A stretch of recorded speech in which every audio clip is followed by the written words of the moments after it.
On tonight's program, we are going to start a Bible study based on a book written by Daniel Gruber called Copernicus and the Jews.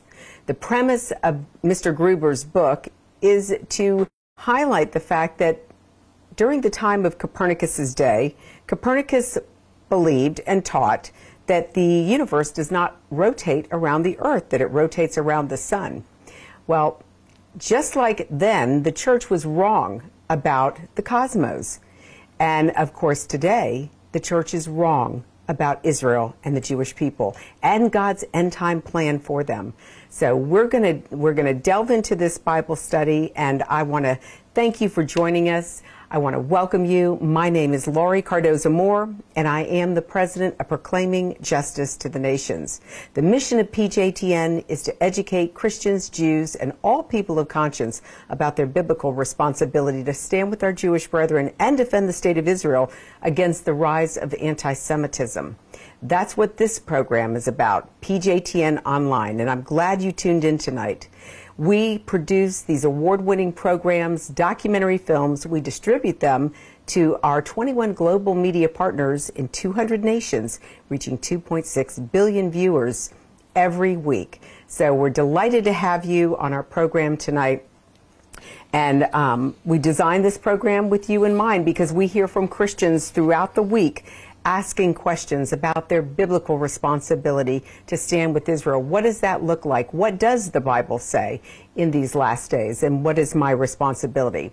It is your opportunity every week to join us and to ask questions or to make comments. Maybe the Lord is sharing something with you that you found that you didn't realize or you didn't know before.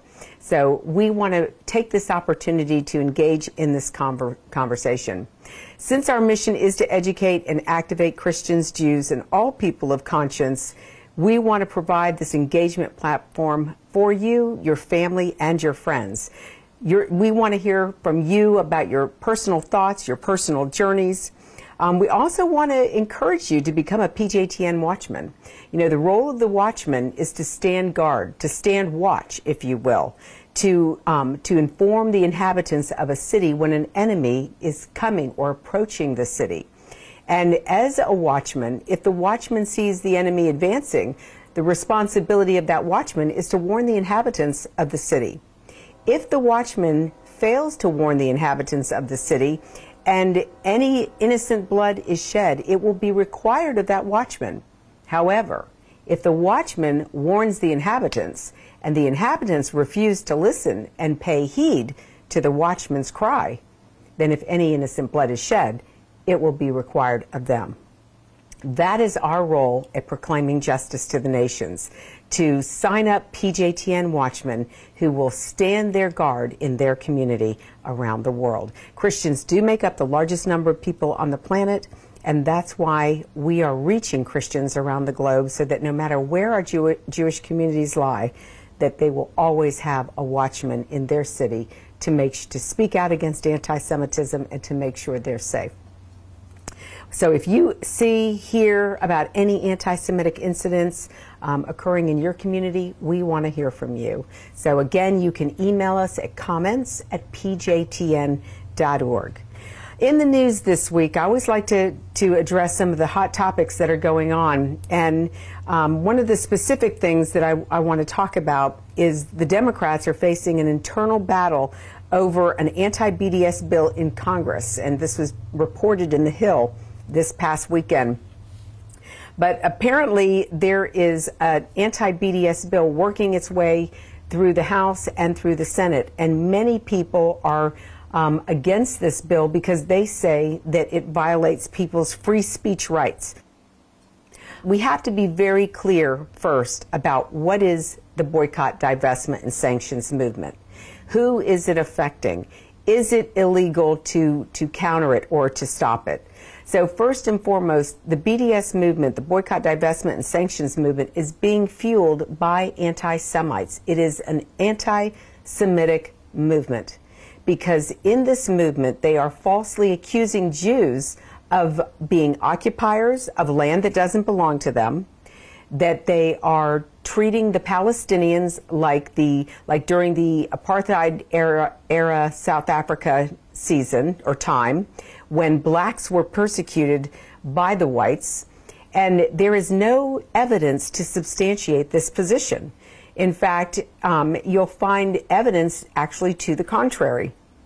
But the article goes on to talk about how the Democrat Party is now divided over this issue, because with the new Democrat representatives that have come in that are anti-Semites, who have vocally supported the anti-Semitic BDS movement, they are now challenging their party and its position on the BDS movement. In fact, I just found out earlier today that one of the newest members, one of the freshman members of Congress, I believe it was Representative Tlaib, who is from Minnesota, and Omar went to, and Ocasio-Cortez, I'm sorry, the three women went to meet with the leader, the UK Labour leader, to discuss the BDS movement. So even their involvement and aligning themselves with other world leaders who support the anti-Semitic movement is showing their true hand, their true colors, if you will. Again, the BDS movement is built on a false premise that Israel should be boycotted because of so-called human rights abuses. Of course, there is no evidence, as I mentioned earlier, to support that statement, and the First Amendment does not support the incitement to violence. And that's what this whole anti-Semitic movement does. It is fueling the divisiveness, the attacks against Jewish students on college campuses, on the higher ed campuses, and on secondary campuses as well. It's also fueling the violence in our communities against our Jewish, the members of our community. So to suggest that this is a legitimate cause and that the United States of America should get behind it is absolutely absurd, and it's unacceptable. The other article in the news that I want to share with you is New York State declared war on life this past week. And many of you were probably just as outraged as I was when I found out that now in New York State, a late term or a baby that's born can be murdered by her mother's physician, or it doesn't even have to be a physician. The way the language is written, it doesn't have to necessarily be a doctor who performs this, but she can kill her own newborn child legally in the state of New York. We saw that the governor of Virginia came out like a couple days later stating also that he wanted to make that legal. And of course, he's dealing with his own crisis because there was a high school yearbook picture that came to the forefront that exposed him dressed up with a black person's mask on and also a KKK outfit. So, of course, we now hear that the citizens of that state of Virginia are calling for this governor to step down. So it ended up backfiring on him. But this is outrageous. Many of you may not be aware that Margaret Sanger, who actually is the founder of Planned Parenthood, had a eugenics plan here in the United States back in the early, I think it was 1920s, 1930s. And in fact, Hitler used her ideas and her agenda to target Jews with experiments. Her goal was to stop the black families or African American families from having children. So she went into Alabama, into the heart of the South, and convinced the black ministers to put the women on birth control so that they would limit the number of children, because Margaret Sanger saw African Americans as less than human or subhuman, much like Hitler saw the Jews. And of course, Hitler took a page out of Margaret Sanger's playbook and also implemented what she believed as well. So that's another disturbing story about who or what is happening in our country that is outrageous. You know, we see anti-Semitism on the rise, we see anti-Christian bigotry on the rise, and now we're targeting human beings I mean, abortion was bad enough, and I know that there are people who have differing opinions about abortion, but to deliver a baby or have a viable baby come to birth and then that child be killed by a doctor who has sworn to uphold the Hippocratic Oath, or by its mother or by another individual, is absolutely absurd that we as Americans are even tolerating this. And then the third article I want to share with you is one that is equally disturbing, and I've talked about it on this show in the past, and the article is headlined, "Church Activists Promote Palestinian Propaganda, Not Peace." This article is about, I found it in the Allgemeiner, but it's about the World Council of Churches, and if many of you aren't familiar with the World Council of Churches, you can Google it to see what they're about. But the World Council of Churches is promoting the false narrative about the Palestinians. Now, this is supposedly a Christian nation or global organization, but they actually are not a legitimate Christian nation. They actually are communist-backed. And, of course, they have bought into the Palestinian narrative, and they promote it because it attacks Israel. They're against Israel.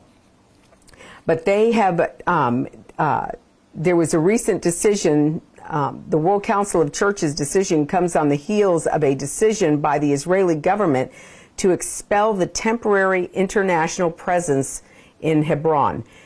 Many of these organizations, like World Council of Churches, they come in as an NGO into Israel. They set up their camp. They say that false situations are occurring by the Israeli police or by the Israeli military or by the Israeli government. Again, there is no evidence to back that up. To have a group like the World Council of Churches, who professes to be a Christian organization, suggest and lie that the Israelis or the Jews are occupying Palestinian land. These Palestinians, ladies and gentlemen, are Arabs. Arabs are from Arabia. God gave the Arabs the land east, or the descendants of Ishmael. He gave them the land east of Canaan. He did not give them Canaan.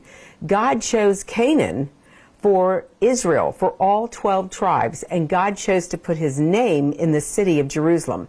Jerusalem, all of Canaan, the northern area of Israel, and really when God restores all of Israel's land back to her, when he returns, he sets up his kingdom, then that land is going to spread all the way across to the Euphrates River.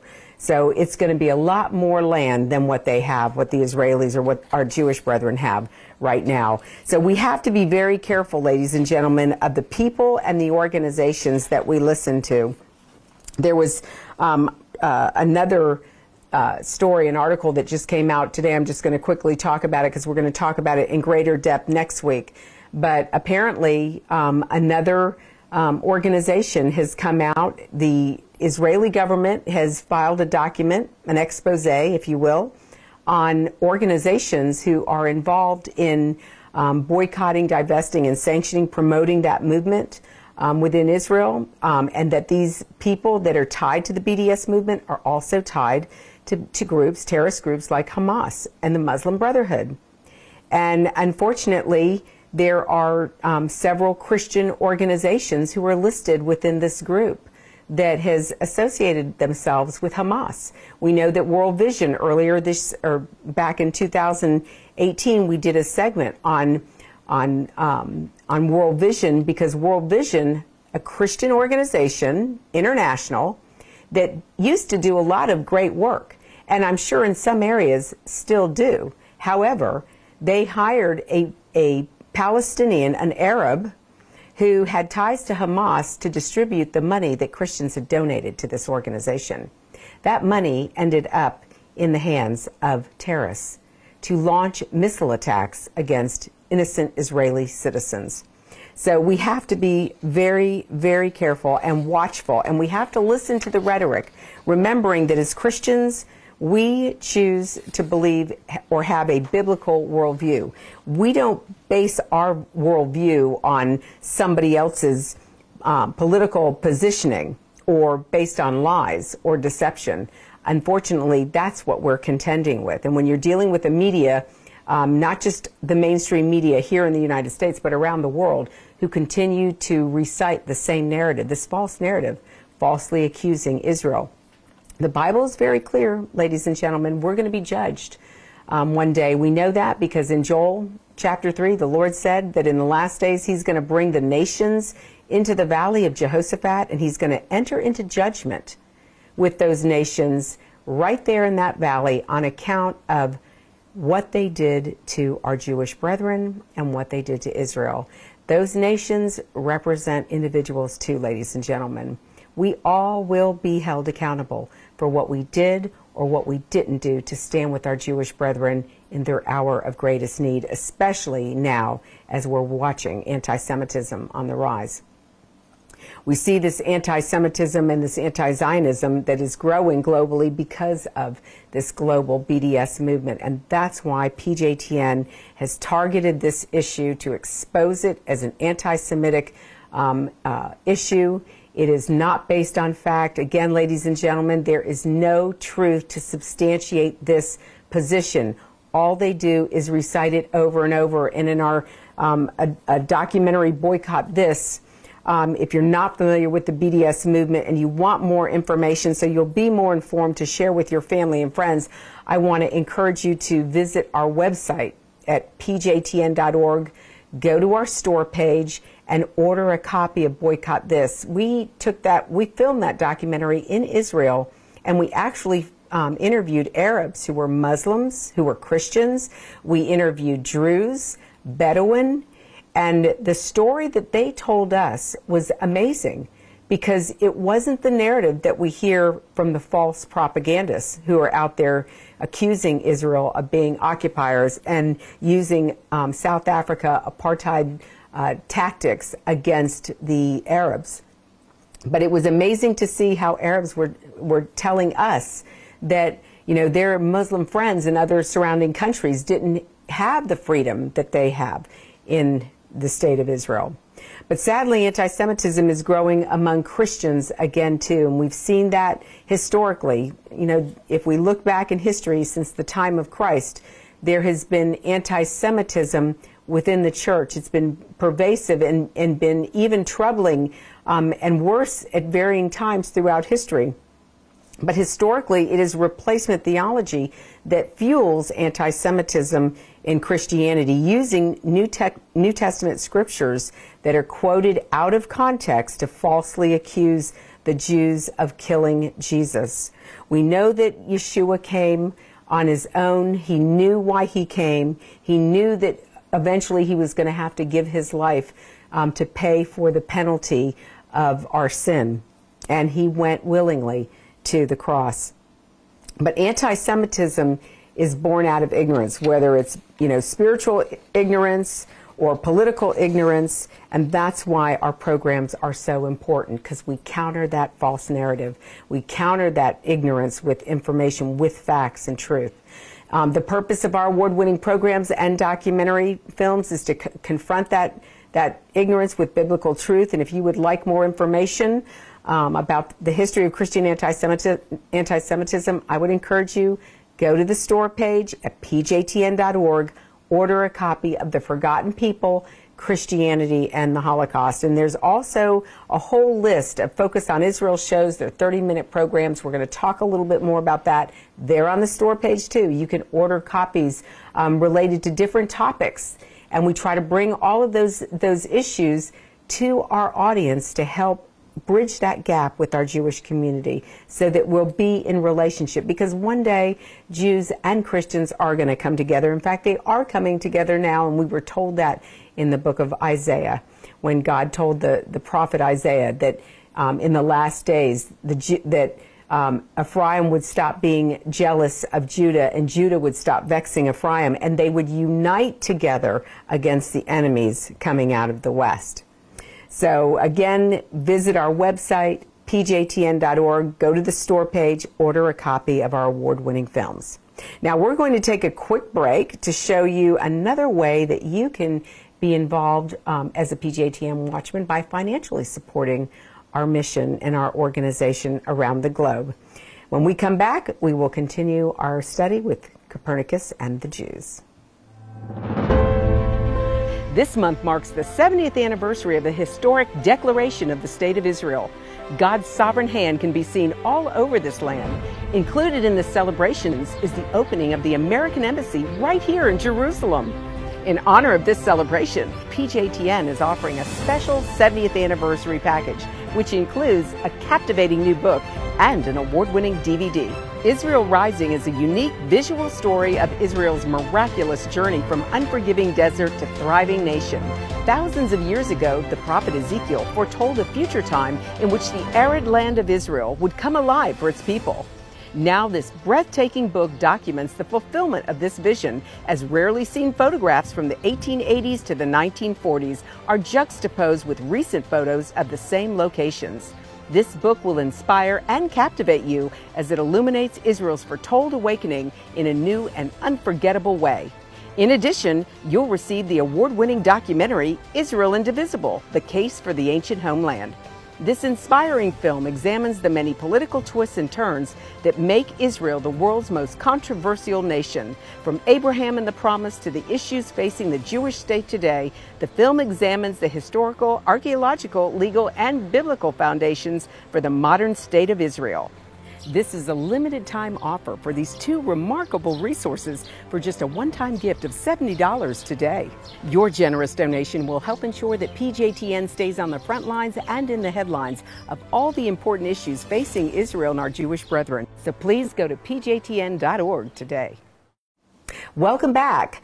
As I mentioned earlier, we are going to do a Bible study based on the book Copernicus and the Jews, written by author Daniel Gruber. This week we're going to begin in chapter 1, so I want to encourage you, if you'll go to our website, you can get a copy of the book. It's only $20, and then of course you pay shipping, but this way you'll have the book every week, and we're going to go through this book chapter by chapter. Some chapters it may take us a little longer to get through. We may not get through one chapter each week, but that's okay. We're going to take time to review this, to read it, to study it, and to talk about it. And of course, throughout the study, you're going to have the opportunity to either email me with comments or right here on Facebook. You can just send me a question if you have a question or you want to make a comment. We're going to take the time to go through this slowly so that we can answer everybody's questions, so you'll get to learn a little bit more about historically how here is an individual. Here was Copernicus who kind of defied the odds of the church. The church was set in its ways as to how it viewed the cosmos, and Copernicus came along and kind of upset that apple cart.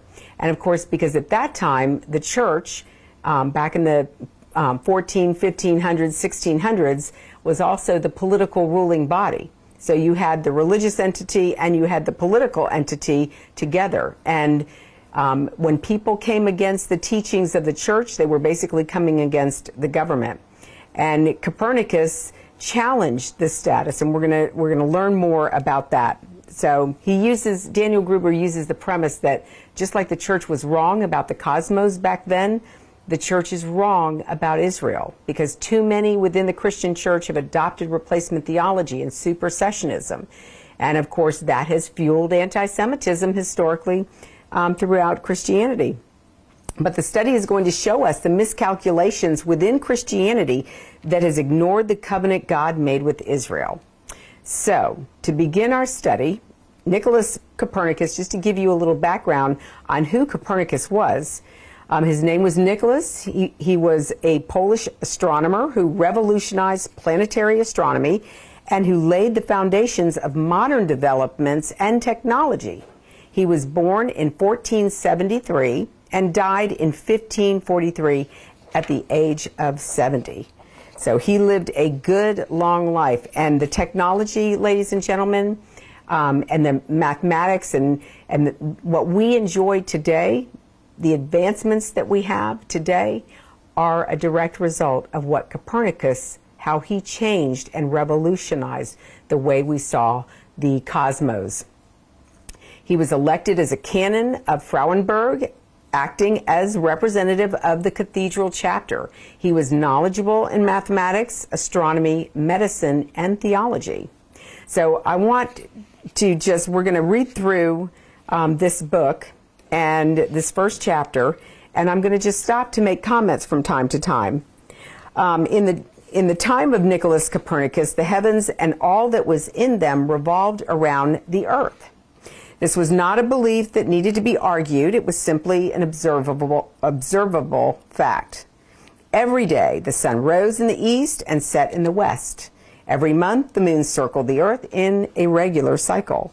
Every year, the stars moved across the earth's skies and returned to their starting place. People could see with their own eyes that everything in the heavens revolved around the earth.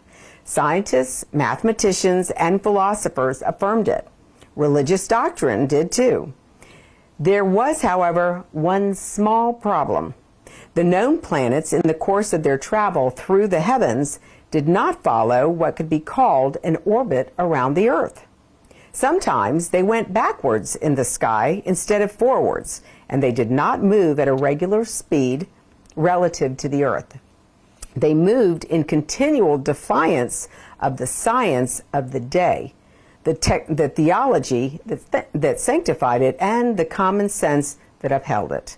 The planets, however, were quite insignificant in size compared to the vast heavens. The entire universe, observably, functioned in harmony with a cosmology that placed the earth at its center.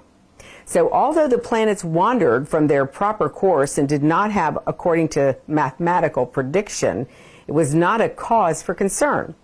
The planets were too insignificant to bring the whole system into question. They only showed the need for adjusting the mathematics. Great mathematicians produced great mathematical constructions to explain this planetary wandering. They sought to demonstrate that the planets really did revolve around the earth, even though they seemed not to. The mathematicians already knew this system, and they knew the system was true. They simply had to find a way to secure the planets within that system. It was not easy, but compared to the whole well-established and well-documented system, how important were the planets anyway? The mathematicians invented homocentric spheres, spheres within spheres, having a common center. They proposed epicycles and difference, an orbit around a point on another orbit. And you know, I remember when I was reviewing this study, I remember speaking with a pastor, a leader who is very well known. He speaks all over the world.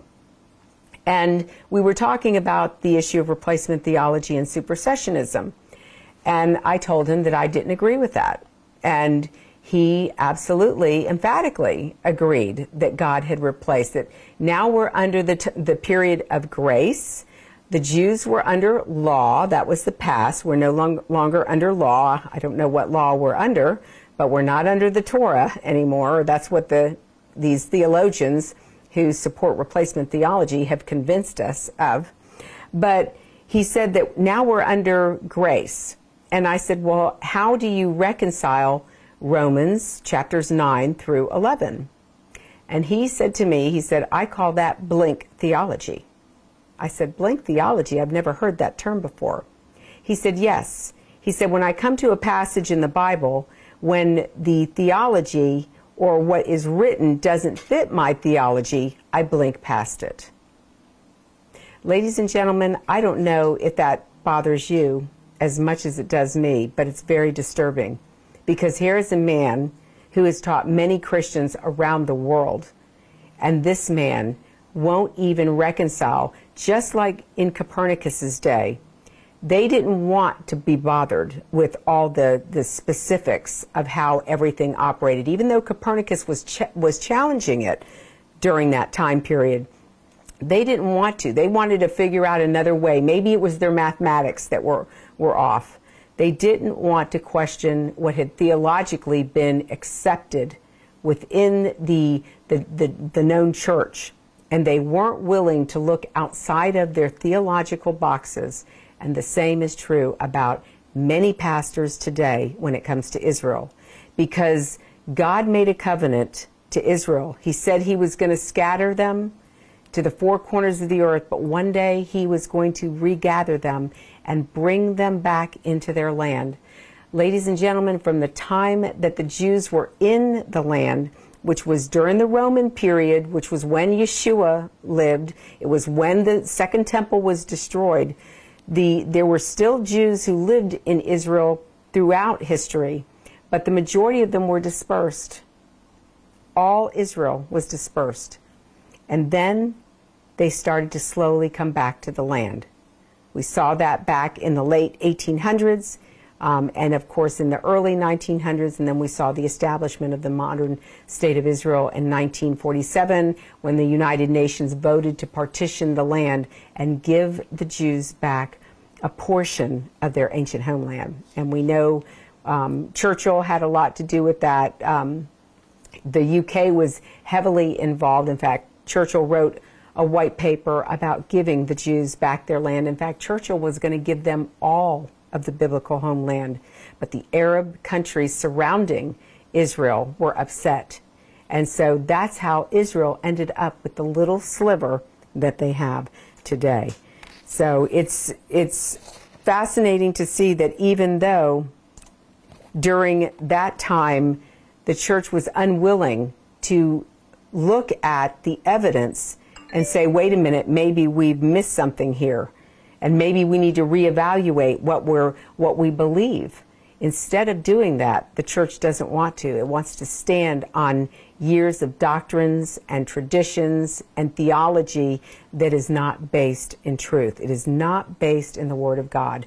And if you've been watching this program to any degree, you know that I have always said that the Torah, or the first 5 books of Moses, God spoke to Moses face to face, and he spoke everything to Moses.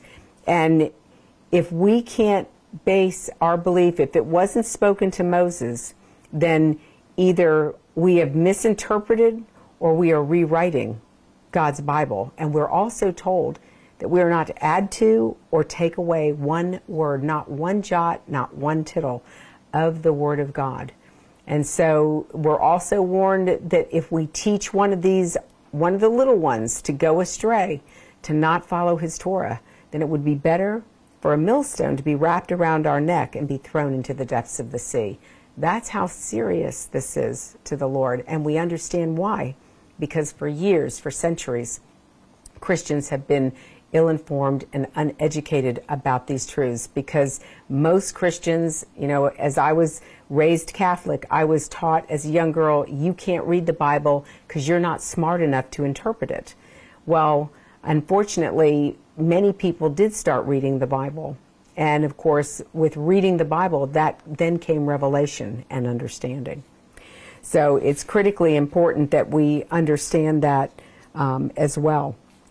I want to just read a couple more paragraphs, and then we are going to save the rest for next week. But this gets even more and more interesting as we go through it, and it makes the case.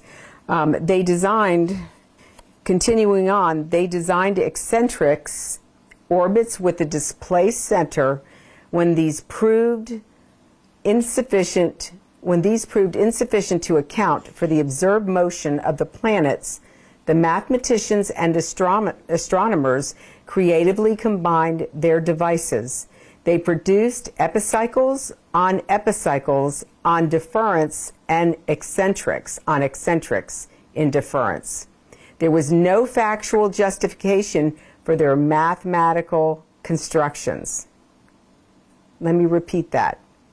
They continued on this course because there was no factual justification for their mathematical constructions. No one could believe that the planets obeyed them, but they served to preserve the illusion that there was no anomaly. The mathematicians could not explain how or why the planets were so strangely governed, but at least they could mute the question. The great value of these mathematical inventions was that they preserved the integrity of the entire cosmology, and that, of course, was their great disservice.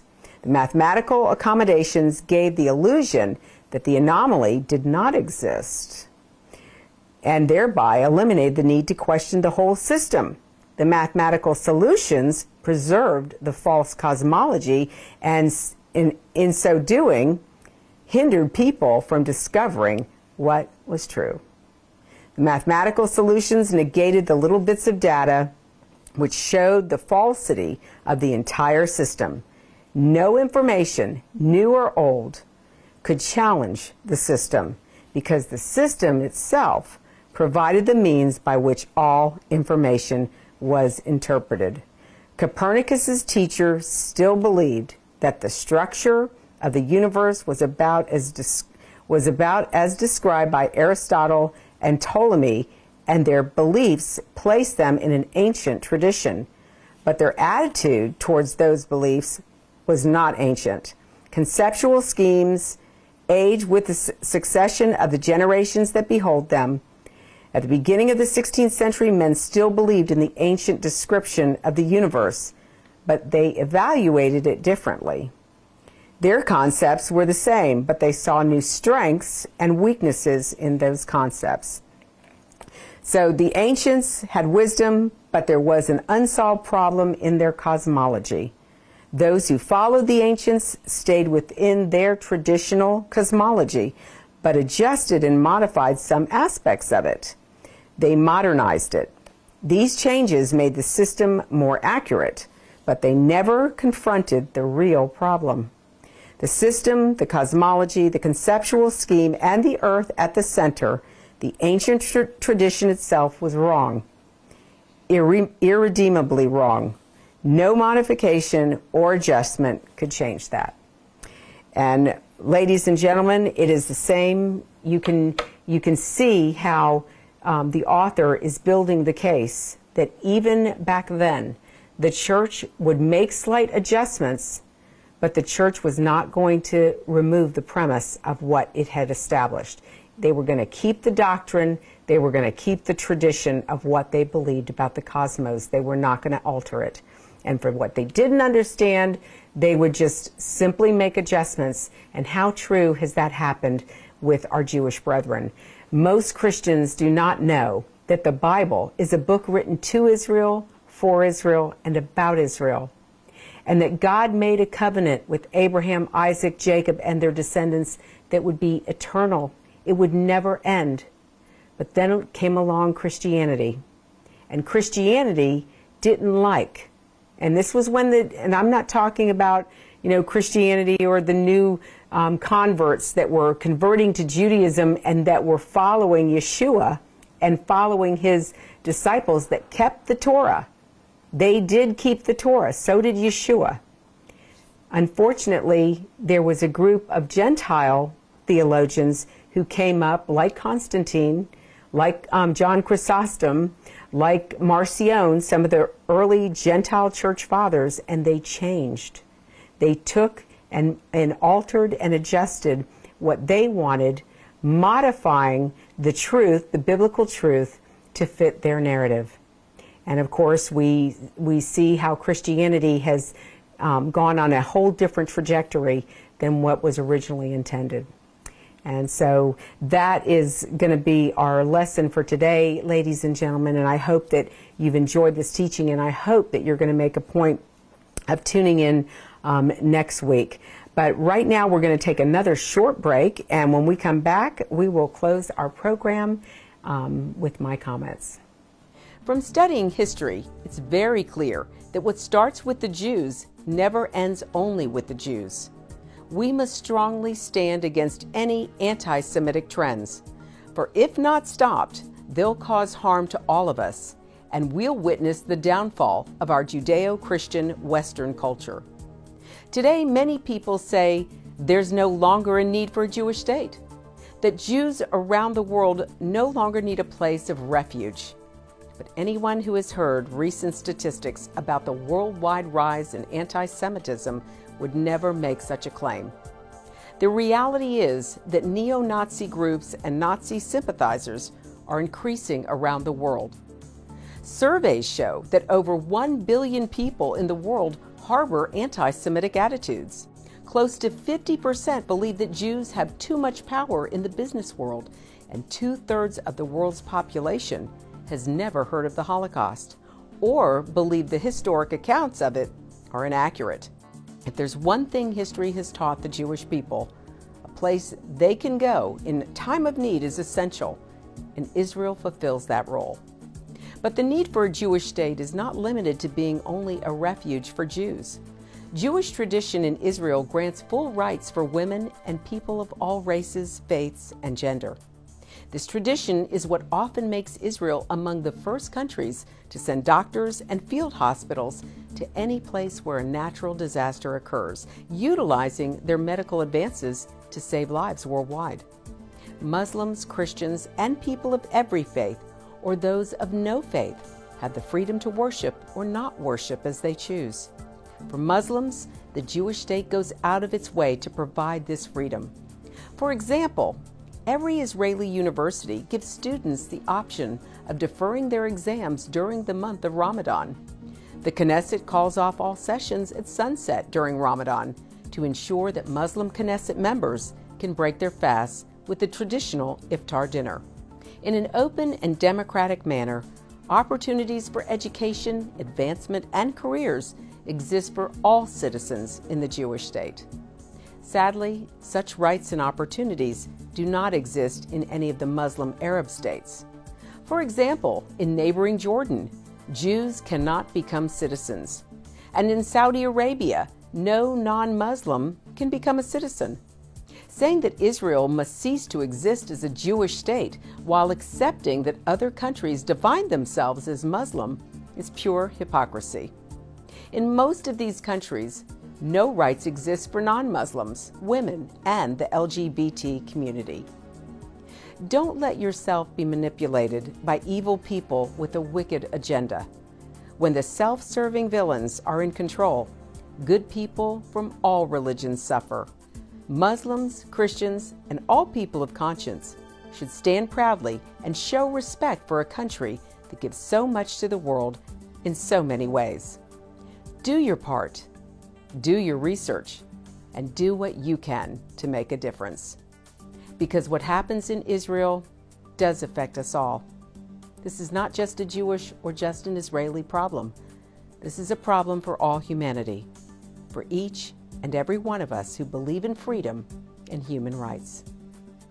Learn more about what you can do at pjtn.org. Well, that's our program for this evening. I hope you found this program tonight enlightening and inspiring.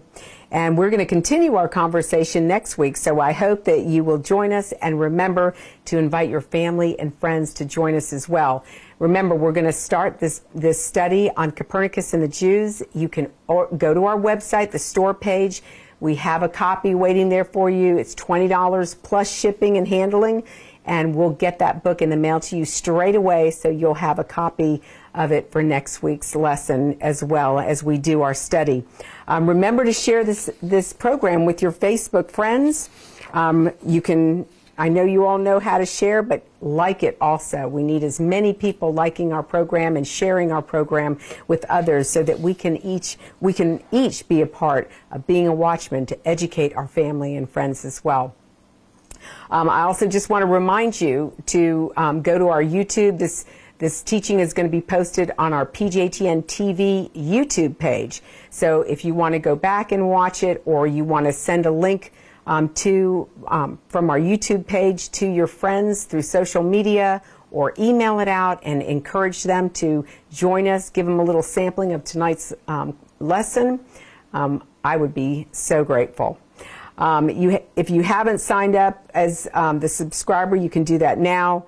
As always, if you have any questions or comments, you can post them right now or email me at comments@pjtn.org. This is your opportunity each week to ask questions, to engage in conversation. This is my engagement opportunity with you, with our audience, with our friends and family. I also just want to remind you that you can learn more by tuning in each week to our award-winning Focus on Israel program. And you can catch that on Daystar on Saturday evenings at 6:30 p.m. Eastern Time and 3:30 p.m. Pacific, and Sunday nights. And Sunday nights, our Focus on Israel show broadcasts on Daystar at midnight Eastern Time and 9 p.m. Pacific Time.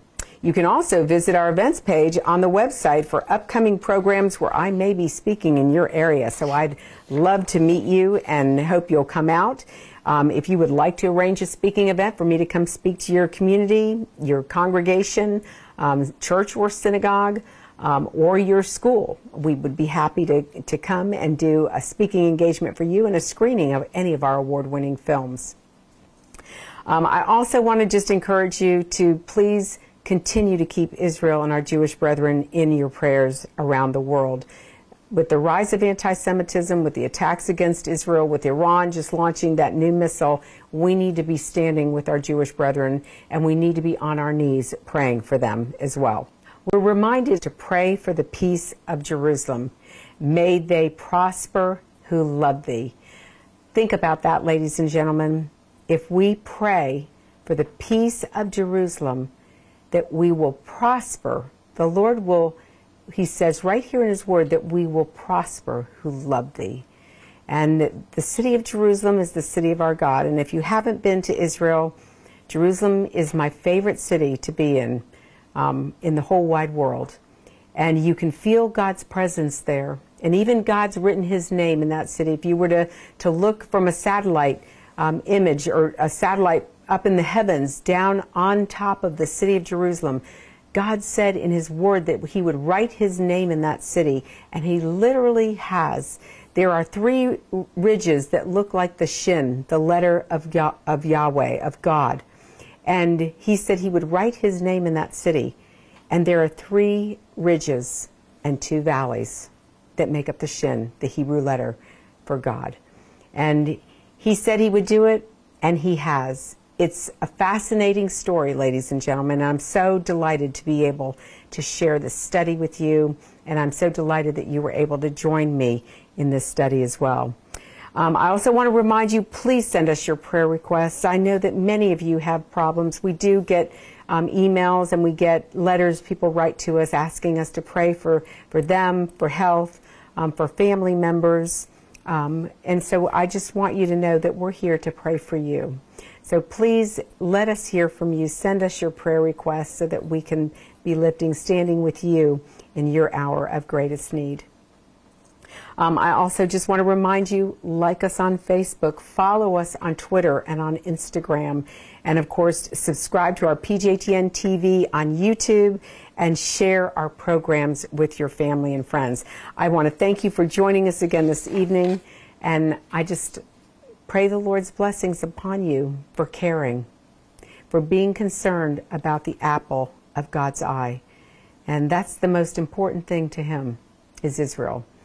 And so we're delighted to be able to share this story and this promise, this covenant with you.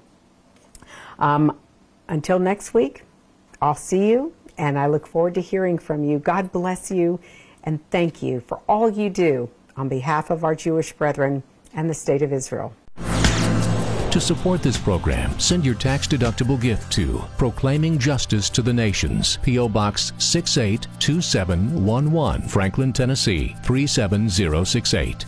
You can also support PJTN online. Visit pjtn.org or call 1-877-873-9020.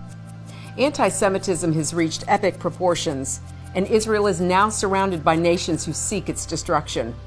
For Israel to lose just one battle would mean losing everything. As Christians, it is our biblical responsibility to stand with our Jewish brethren and Israel. PJTN needs your help to reach more Christians with this urgent message. Please visit our website to become a member today and order our award-winning documentaries. You must decide that you won't be silent. Sign up now at pjtn.org. God bless you and thank you for your support and prayers.